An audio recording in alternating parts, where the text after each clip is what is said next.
es un placer tenerte en Sevilla y un placer conocerte también. Muchas gracias, Marisa. Yo es la primera vez que te leo, con la anterior no coincidimos, pero he empezado a leer esta novela que se llama Maldito Amor y Amor con H.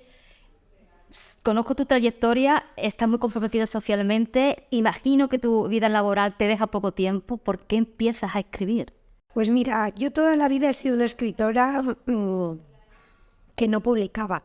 O sea, toda la vida me he hecho muy feliz, toda la vida me he hecho muy feliz escribir, y de hecho el primer dinero que yo gané fue escribiendo en concursos literarios, cuando era jovencita. Pero luego en la vida nos ponen situaciones difíciles, hay que ganarse la vida, hay que trabajar, y lo aparcas. Y un día me llamó una editora, mi editora, y me dijo, mira, es que yo te he leído en el periódico y creo que tú sabes escribir ficción. Y yo pensé, ¿qué vas a ver si me he leído solo un poco? Y entonces le dije, bueno, llámame el mes que viene. Y el mes siguiente volvió a escribirme otra vez el mismo día. Y yo pensé, esta mujer se merece por lo menos el respeto de ir a explicarle que yo tengo mucha exposición para ir a jugármela. Porque yo escribí 1000 palabras. Escribí 1000 palabras y con esas 1000 palabras me fui para hablar sobre el primer tema que se me ocurrió. Y entonces le dije, mire, yo te he escrito un texto para que tú veas así lo primero que me ha venido a la cabeza, pero tenemos que hacer un pacto entre señoras, que es mirarnos a los ojos, y si yo no valgo para esto, tú me lo dices, porque no tengo ni necesidad, ni me apetece hacer el ridículo. Y ella me dijo, mira, es que esto no es una ONG, esto es una empresa, solo te vamos a publicar si es bueno. Y esa misma tarde, ella no me llamó, y yo pensé, bueno, pues esta gente pública, profesionales, no me va a llamar. Y entonces me llamó al día siguiente y me dijo, júrame que no has escrito nunca. Esto es buenísimo. Entonces hice una primera novela que ha ido muy bien, de público y de crítica. Y la verdad es que para mí es un orgullo, porque yo no espero con esto ni hacerme rica ni famosa, que son las aspiraciones de la mayoría de la población en estos momentos. Es un plan de jubilación, porque lo que me hace más feliz es escribir, y me encantaría ser una viejecita que escribiera. Eso es como, si tú me dices, ¿qué quieres ser de mayor? Me encantaría ser escritora. Entonces estoy trabajando todo lo que puedo para... Me parece que es una forma de plantear tu vejez muy buena. Porque mientras la cabeza te dure y te aguante bien, tú con tu ordenador eres la creadora de un mundo que luego otros publican y otros leen. Y que no tiene nada que ver ni con el cuerpo, ni con estar guapa, ni con la tiranía de esto de ser jóvenes siempre. Y el día que la cabeza no funcione, pues ya creo que me hará todo igual y no me quedaré. No, en ese momento seguramente Por eso no me importará parece nada. que es una inversión muy buena para mientras sea consciente de lo que me espera. Y la verdad es que todo lo hago porque me dejen seguir escribiendo. La anterior novela fue Cazar leones en Escocia. Enfrentarse al público lector conlleva sus riesgos, porque hay gente que le puede gustar y gente que no. ¿Aprendiste de las opiniones de los demás en aquellas veces que te dijeron, pues aquí encuentro algo? Pero Yo siempre aprendo y además escucho. O sea, yo hablo mucho y hablo así rápido y parece que lleno los silencios, ¿no? Pero a mí creo que Maldito Amor es el fruto de años de escucha. Yo he escuchado muchísimo, sobre todo porque he sido abogada. sí. Y un abogado es alguien que te acompaña en un proceso vital. También hay gente que vive la abogacía de otra forma y que lo que ve es la minuta, pero muchos abogados, la mayoría de los abogados, vivimos de poder acompañar a personas en procesos personales. Y yo he escuchado hablar mucho sobre amor, sobre desamor y sobre amor con H, que es el peor de los amores, un amor totalmente fake, porque eso no es amor. Y entonces creo que aquí, sin premeditarlo, porque la primera hice una sinopsis, yo soy muy bien mandada, y me dijeron, tienes que hacer una sinopsis, una lista de personajes, y yo lo hice todo lo que había que hacer. Y en esta dice, mira, yo tengo una primera frase, que es la primera frase del libro, que es el día que te maté fue el comienzo de muchas cosas, déjame que intente hacerlo sin sinopsis. Y es que en la vida no se puede ir de listilla nunca, porque ha salido un libro que yo tendría que haber escrito en algún momento de mi vida, porque llevo documentándome muchos años, conociendo a muchas Cleas, a muchos Henrys, a muchos personajes, a muchas Amalias, a muchos personajes de los que representan un papel en esta novela, pero ha sido una novela que ha representado mucho sufrimiento y mucha agonía, en el sentido etimológico del sufrimiento, para mí escribirla, porque es muy difícil desde el punto de vista de las emociones. Y he intentado dejarla en 2 ocasiones, no me han dejado las personas más cercanas a mí, porque realmente he sufrido mucho. O sea, creo que he contado muchas cosas que he aprendido sobre la naturaleza humana, pero ha sido un verdadero esfuerzo. Es decir, yo empecé con 40, mi primera novela estaba a punto de cumplir, o sea, tenía 49 años, se ha publicado cuando tengo 50, y yo, muy ingenua y muy lozana, la primera decía, es que escribir es una maravilla, es que me encanta, es que yo no sé por qué sufre la gente. Y me he bebido mi propia medicina y lo he pasado fatal, fatal, fatal. Ahora creo, mientras más hablo sobre la novela, que puede ayudar a mucha gente. A gente que está sufriendo y a gente que no sabe ver el sufrimiento de los demás. Y a gente que no ha pensado nunca dónde están sus límites. Pero igual que la primera novela fue para mí, luego resultó ser buena para otras personas, esta novela no es para mí, esta novela es para los demás, y se ha escrito sola usándome a mí como vehículo conductor. He sufrido mucho escribiendo esta novela. Estás contestando a todas las preguntas que te Bueno, iba a hacer, pero sí que es verdad que hay 2 apuntes que tenía por aquí, porque por aquello de decir que la realidad supera la ficción y toda esa trayectoria que tú has tenido hablando con mujeres que lo han pasado muy mal, claro, eso te ha servido de bagaje, imagino que para construir esta novela, como tú dices que llevas escribiendo durante 25 años. Claro. Esta historia es la suma de la historia de muchas mujeres. Es decir, yo lo que he intentado es explicar por qué nunca me debería decir nadie a mí me daban la primera. Eso lo oímos todos, ¿no? O sea, todos hemos oído alguna vez a mí me daban la primera, a mí no me pasaría algo así. Y yo he intentado explicar por qué hay que ser comprensivas con quienes ceden a una realidad tan dramática y tan triste. Porque esto es la historia de manipulación y de sometimiento y de llevarte hasta tus propios límites. Todos deberíamos pensar cuáles son nuestros propios límites. ¿Dónde seríamos capaces de llegar? ¿Mataríamos si viéramos que están violando a nuestros hijos? ¿Nos comeríamos a alguien si no tuviéramos otra cosa que comer? ¿Robaríamos si no tuviéramos para comer? ¿Dónde están nuestros límites? Si tú estás viviendo una vida como un muerto en vida, en una relación de codependencia absoluta, en la que lo estás asumiendo todo y no eres capaz de librarte de una persona, ¿intentarías matarla para seguir viviendo tú? O sea, he intentado contar con patrones que he aprendido durante mucho tiempo, que he escuchado durante mucho tiempo, cómo son las bofetadas que no se dan, cómo son los latigazos para los que no le falta látigo, cómo es la destrucción de las personas sin que se note, sin que deje heridas, o que deje heridas que se haga uno mismo. He intentado hablar de eso de aguanta por tus hijos, o quédate, que no pasa nada, o tú juegas, si esto es un juego, luego siempre se puede salir, o pobrecito, va a cambiar porque es que nunca he conocido a nadie como yo, pobrecito. Creo que esas escenas o que esas conversaciones la hemos tenido todos, o siquiera ese sentimiento, ¿no? Ese de decir, si a mí no me pasa nada, yo soy fuerte.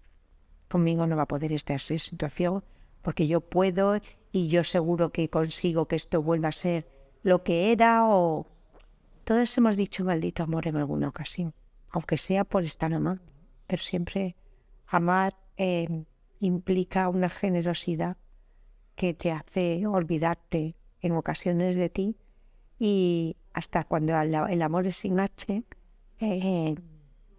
hemos dicho maldito amor, pero cuando el amor es con H, es un amor que puede llevarte a la muerte o a la muerte en vida, que en ocasiones puede ser peor. Y creo que estamos gritando mucho hablando de política y de igualdad. Creo que estamos unos negando que existe un problema de desigualdad y otros hablando como si la vida fuera un eslogan permanente. Y creo que en medio hay muchas personas que sufren porque tenemos problemas educacionales, problemas de roles en las relaciones y unos problemas de codependencia y de sumisión tremendos, porque todos tenemos la misma necesidad, que es que nos quieran. Y hacemos muchas cosas, a veces superando los límites, por el mero hecho de que nos quiera quien hemos decidido que nos quieren, porque a lo mejor tenemos otros muchos que quisieran querernos y no les dejamos. Yeah. O sea, la complejidad humana, ¿no? Esto es... he intentado explicar todo eso. Espero que le sirva a la gente, porque a mí ya digo que pasármelo bien no me lo pasaba. Vamos, de hecho querías abandonar el capítulo 13 precisamente por ese malestar que sentías a la hora de escribir. Has mencionado un montón de frases, a mí hay una que me escuece especialmente, porque hay veces que las mujeres justifican al maltratador. Hay una frase muy común, cuando el maltratador tiene problemas de alcoholemia, por ejemplo, y siempre se suele decir: pobrecito, es que cuando bebe no sabe lo que hace. El alcohol es un potenciador de nuestras cualidades personales. Yo creo que todos nos somos como una pepita en la vida. Bueno, habrá gente que no, yo ahora ya, porque tengo más años y eso no bebo, pero cuando me tomo una copa, a mí me da por ser súper simpática y bailar. El alcohol es un potenciador de tus cualidades. A mí nunca me ha dado por pegar a nadie, ¿no? O sea, lo que pasa es que te desinhibe. Pero yo creo que cuando bebe es horrible, ¿no? Pero el de es que cuando él es bueno, es que es buenísimo, ¿no? Hay muchas frases. Hay muchas frases de esas que nos hacen justificar. Y realmente es que no hay justificación para quien es malo contigo y te está destrozando. Y yo creo que lo que yo he intentado es contar eso, y es verdad que cuando tú estás intentando que una víctima reaccione, estás intentando decirle, pero ¿cómo puedes hacer eso? Pero si tú, que no te hace falta, una cosa muy andaluza, que mi madre, que es de Málaga, siempre me dice: hija, ¿qué necesidad tienes? Pues el qué necesidad tienes ese, que es el que le diríamos a cualquiera que esté pasando por ahí, pero es que ellas tienen la autoestima aniquilada. Y entonces hay que ponerse en la piel de alguien que tenga la autoestima aniquilada y que sin tener una gotita de combustible en el cargador aparece un señor que le dice que sin él no es nada. Y ella necesita vivir. O sea, creo que es una historia que no nos es ajena a nadie, lamentablemente, porque todos hemos tenido cerca alguna historia en mayor o menor medida. O sea, ojalá les sirva a mucha gente que ahora que estamos con 8M de enfrentamientos y estamos dejando sin voz a las víctimas que realmente necesitan que sean de igualdad y de salir del pozo. Ojalá haya alguien que se vea en el espejo o que diga: yo también necesito ayuda. Ojalá esto sirva para algo. Ahora que has mencionado 8M, también lo tengo por aquí. También vamos a hablar de los personajes, pero voy a aprovechar que has mencionado el 8M. ¿Qué radiografía harías tú de la situación de la mujer? Es verdad que hemos avanzado mucho, probablemente nos quede mucho que avanzar. ¿En qué situación estamos? Ahora mismo una muy triste, muy triste. Yo estoy muy triste. O sea, a mí lo que ha pasado este año me parece una cosa tan lamentable. Me parece que ha habido tantísimas mujeres que nos han posibilitado que tú estés hoy haciéndome la entrevista y yo contestándotela, y que las niñas tengan otras opciones distintas a las nuestras, que estemos escuchando dos mensajes contrapuestos: uno, que no existe la desigualdad, que eso no lo hemos inventado, y que el género, que eso no existe, que eso es una cosa de, ¿cómo le llaman? La dictadura del género, no, bueno, lo que sea, o que nos llaman feminazis a los feministas. Y luego están, por otra parte, las que se han olvidado de que somos mujeres y que nos queda mucho por avanzar, y que están gritando como si las demás no quisiéramos que las trans tuvieran todos sus derechos. O sea, esto es un incendio en medio de que se han olvidado los derechos de las personas. Y yo creo que lejos de haber un interés porque la sociedad mejore, lo que es un interés porque va a ser ese juego de la silla, el juego de la silla. Y se están olvidando de lo que realmente somos las mujeres. Y hay 80 que gritan y millones que callan. vamos a centrarnos en los personajes. Cruz, esta historia esta novela narra la historia de Clea, que conoce a Henry y entra en una relación de amor con H, como está mencionando, una relación tóxica. Hablemos de Clea, por ejemplo. Hay un antes y un después, obviamente, después de Henry. ¿Cómo es el personaje? ¿Cómo evoluciona? Pues mira, es una niña sin problemas económicos, una señora de 35 años sin problemas económicos, arquitecta, alegre, vital, que se apunta a un bombardeo, que realmente no tiene, o sea, se cansa de los hombres antes de que las relaciones se vuelvan serias, no tiene un anclaje realmente con nada importante, pero sí que es perfeccionista, autoexigente y nunca ha tenido un gran fracaso. Entonces se empeña en que la quiera alguien que no sabe querer o que no quiere querer. Y ahí hay un antes y un después. Y la Clea de la mitad de la novela es una Clea destrozada y la Clea del final de la novela es una Clea sorprendente. Yeah. Henry corresponde, es la pareja de Clea, una persona manipuladora, un maltratador. Todo maltratador tiene un perfil psicológico muy concreto, con unas cualidades muy concretas. ¿Cuáles son las que tiene Henry? A mí me encanta, y de hecho sale 2 veces, la definición de un andaluz, de Miguel Lorente, que es un andaluz que es de las personas que más saben de violencia de género del mundo, y dice que un maltratador es un narcisista perverso. Y a mí me parece que es eso, ¿no?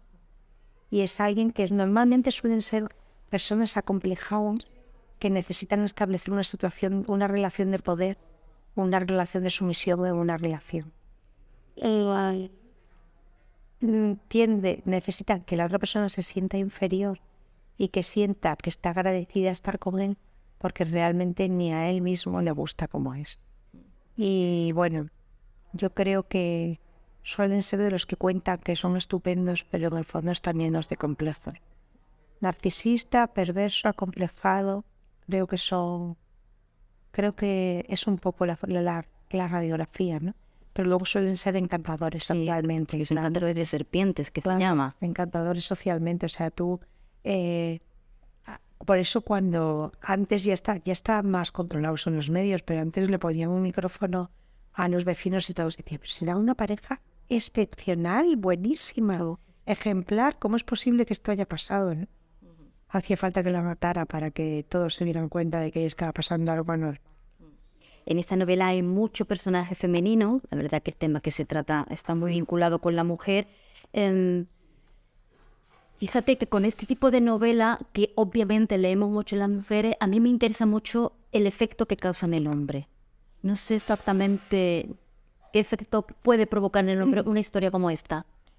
Yo creo que esta novela, al tener un componente, o sea, piensa que hay 2 homicidios y que hay una investigación policial, con lo cual por ahí los hombres también, y que además es sorprendente porque es ambigua en todo momento y al final tiene una solución concreta.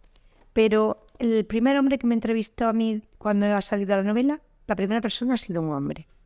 Y fíjate la reflexión que a mí me llamó muchísimo la atención. Me dijo, ¿sabes que me he quedado preocupado? Digo, ¿por qué? Dice, porque me ha parecido muy buena, pero estoy preocupado por un comportamiento mío, porque yo cuando discuto castigo con el silencio. Y es que castigar con el silencio es un castigo muy brutal. O con la desaparición, ahora lo llaman ghosting los modernos, pero eso pasa toda la vida. Y el silencio como castigo, cuando el otro necesita saber, es muy doloroso y además parece inocuo. Entonces nadie siente que está haciendo nada grave. Pero yo creo que esto es un buen espejo, porque yo creo que también va a haber hombres que comprendan. Porque la autoestima, la falta de autoestima de las mujeres es algo que en las que lo tenemos, porque lo tenemos, pero luego visto desde fuera es bastante incomprensible, ¿no? Tú ves gente que va con una soberbia por el mundo que es increíble y sobre todo injustificada, y luego ves gente que vale un montón y que dices, pero si tú vieras en el espejo lo mismo que veo yo, ¿no? Yeah. Pero yo creo que también a los hombres les puede ayudar a conocernos un poco mejor, porque hay cosas como lo de la autoestima que son muy difíciles de entender.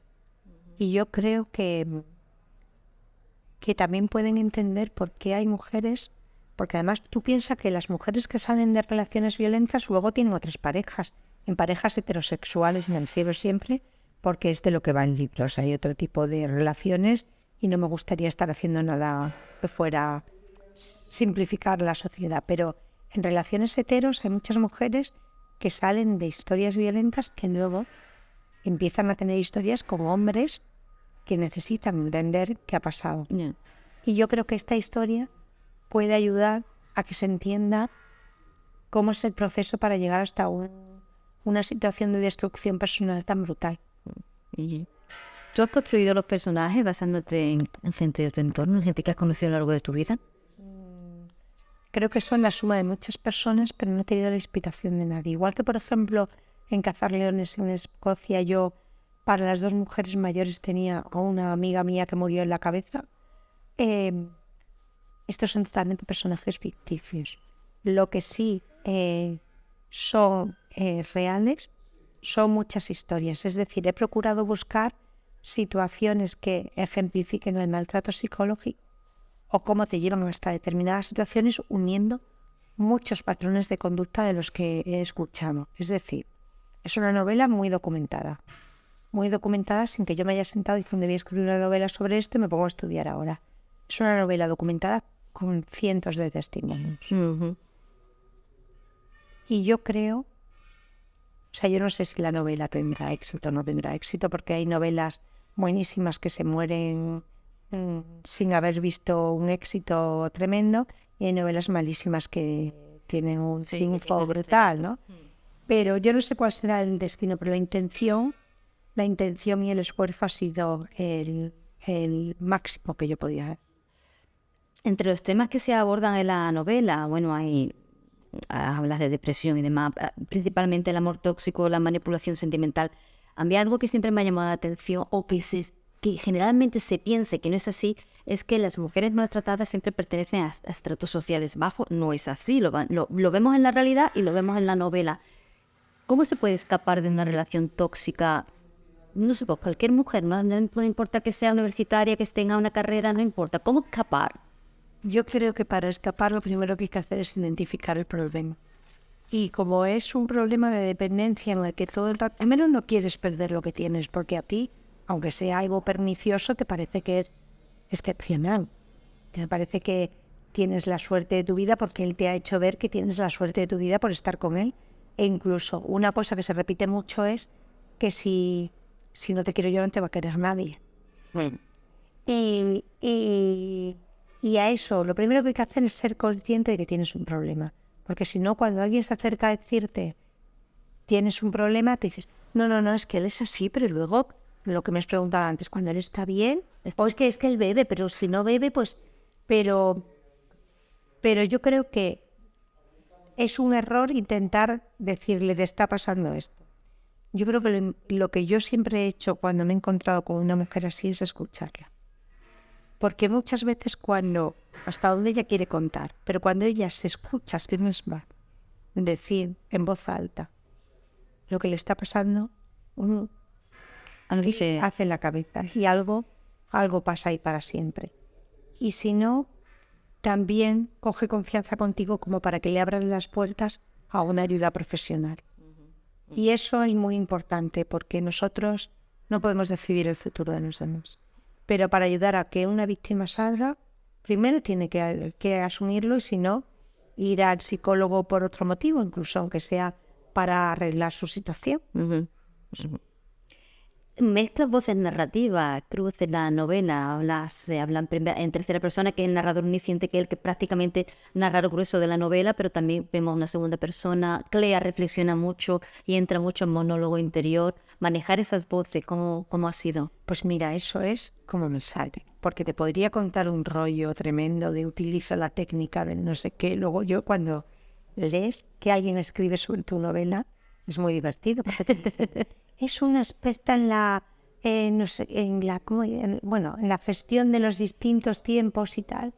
Y yo digo, sí. Yo cuento la historia O sea, yo no he hecho cursos de cómo escribir una novela. Entonces, yo creo que yo escribo como a mí me sale. Y es verdad que dicen que manejo bien el irme para atrás, para adelante en el tiempo y tal, y usar unas voces, pero de verdad, es como el que toca el piano de oído. Yo no he ido a clases y es verdad que siempre, yo agradezco mucho que he tenido muy buenos profesores de lengua y de literatura cuando era pequeña. Creo que me enseñaron a leer muy bien.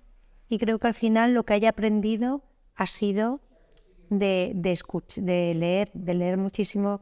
Tengo una amiga que ahora ya que también ha cumplido 50 años y cada vez que va algo mío dice, si es que yo lo sabía, porque yo siempre me acuerdo de ti con libros.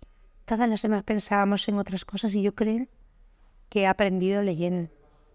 Importante. Hay autores también que dicen que ellos no leen, sino que escriben, cosa que es bastante incomprensible. Pero porque han leído antes.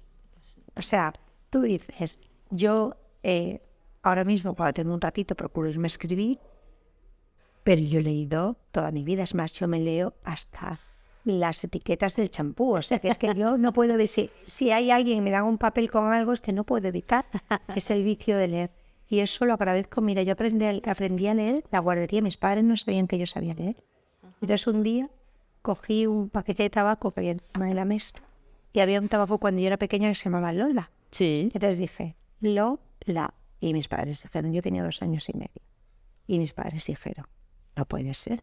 Porque entonces me dieron una botella de Fanta y dije, Fanta. Y dijeron, ¿y esto? Y es que yo he tenido 2 profesoras de esas en los pueblos, que eran 2 maestras que tenían a los niños y se dieron cuenta de que a mí me gustaba y me enseñaron a leer y yo aprendí a leer sin que mis padres lo supieran. Y yo creo que he tenido la suerte, la fortuna de tener grandes maestros. Que eso es fundamental en la vida. La verdad es que sí, te doy totalmente la razón porque yo también me pasa igual. Tengo esa sensación de ser lectora hoy gracias a los profesores. Hay que ser agradecido. Sí. Y yo soy chica de pueblos, educada en andaluz, y eso se agradece, ¿no? Porque es una forma de entender la vida. Sí. O sea, yo soy por lo que han sido conmigo. 2 últimas preguntas para terminar. No me quiero dejar atrás los escenarios, que son muchos en esta novela. ¿Qué importancia tiene las localizaciones en la historia? Pues mira, las localizaciones tienen, para mi gusto, la importancia de abstraer toda una historia.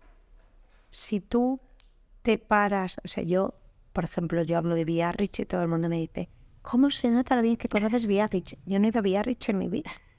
Lo que pasa es que ahora tenemos la posibilidad de documentarlo muy bien porque tenemos toda la información en nuestro alcance. Pero yo creo que el poner escenarios bonitos o gente con desahogo económico te permite centrarte en la parte psicológica, la del alma, que es lo que a mí me interesa. A mí me interesa lo profundo de las personas. Y creo que todo eso es mucho más fácil de contar cuando Nueva York, que es como la ciudad que todos tenemos identificado por el cine, Biarritz, que es lo que todos identificamos con la antigua nobleza, en Londres, un inglés, un británico, que te imaginas un poco en la corte de la reina, de la reina difunta, ¿no? De Inglaterra. O sea, creo que sí que mis descripciones son breves pinceladas, pero creo que con eso sí que te transporta a lo que tú tienes en tu cabeza. Y hacerlo todo cómodo te permite luego bajar al barro, al terreno de las emociones, de las bajas pasiones, que al final es lo que a todos nos preocupa, porque las bajas pasiones mueven el mundo muy a nuestro pesar y condicionan nuestra vida. Total. En ese proyecto de futuro, ya para finalizar, que tienes de verte en el día de mañana centrada escribiendo únicamente, entiendo que vas a seguir escribiendo ficción. Estoy en el 3er capítulo de la siguiente novela. Ah, bien. Claro, porque yo la empecé ya en octubre, creo. Claro. Y me voy a los años 40, el siglo pasado, y me está encantando. Igual que te digo que esta la he sufrido, con esta otra estoy teniendo mucho que estudiar, porque claro, tienes que documentar mi entorno, y además creo que es una novela bastante ambiciosa, pero me está buscando mucho. Ahora estoy buscando mis ratitos para poder ponerme a escribir. Tengo la suerte de que cuando tengo un rato me concentro. O sea, como tengo tan poco tiempo libre, la inspiración no es un lujo para mí. O sea, y además de otra cosa, los abogados tenemos una cosa buenísima, que es que yo me he pasado 25 años escribiendo historias que no decidía yo, que tenía que documentar y para la que no tenías el lujo a ver si me siento inspirada, porque tenías 10 días, 5 días, 20 días, entonces tenías que hacerlo cuando tocaba. Y esta formación profesional yo creo que es buenísima, porque yo tengo una historia que contar y me siento y la cuento.